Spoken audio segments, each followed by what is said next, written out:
Алло, здрасте. У вас же можно знать, да, человек жив или нет? Здравствуйте. У вас случайно нет информации о моем муже? Извините за беспокойство, пожалуйста. Я вас беспокою по поводу брата. These are the voices of Russians, parents, wives, siblings, desperately searching for answers. Calling to find information, anything, on Russian soldiers they've lost contact with who are fighting in Ukraine, who may be wounded, captured, or even killed. Он выходил с вами на связь. 23-го, когда пересекал границу. И все. Он сказал вам, куда он едет? Сказал, что в сторону Киева. This Russian wife, like many others, has turned to an unlikely source for help, the Ukrainians. In a Ukrainian government building, Christina, which is her alias, is in charge of a hotline called Come Back from Ukraine Alive, which Ukraine's Interior Ministry says has gotten over 6,000 calls. Christina asked that we don't show her face. Your country is being invaded, but you also feel the need to help these Russian families. Why? А мы со своей стороны, во-первых, поможем найти тех родственников, которые оказались обманутыми и оказались в нашей стране, даже не зная о том, куда они едут и зачем они едут. И, во-вторых, мы поможем, по большому счету, поможем остановить войну. Не знают, что на самом деле происходит в Украине. И вторая цель этой горячей линии – донести правду. Она живет в Украине. The Russian relatives who have called this hotline say they haven't heard from their soldiers since the invasion. The hotline, which Russian families have found on social media or through word of mouth, gave CNN exclusive recordings of a number of the calls. Вы ни в чем не виноваты. Вы поймите, что же заставили. Да, я понимаю. Я понимаю. Дай Бог, чтобы это все закончилось. Я единственное, что хочу, чтобы был мир. Все. Да. What are some of the calls that stick out to you, that you remember the most? Звонил отец.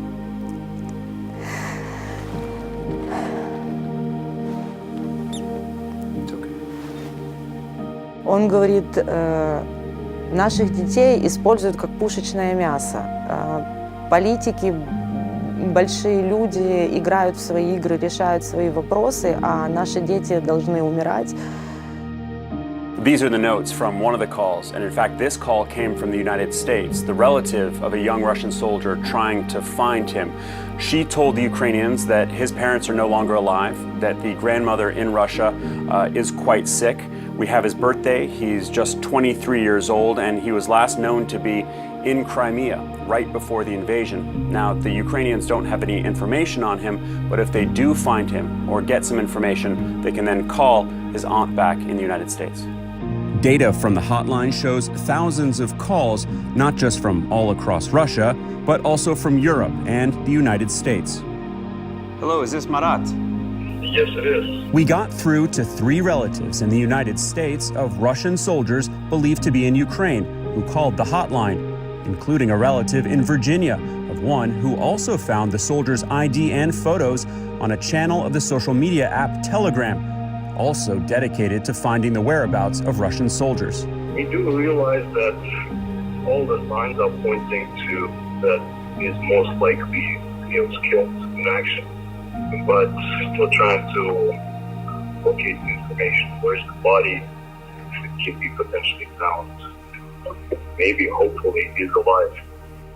Is the Russian Ministry of Defense telling anything to the family?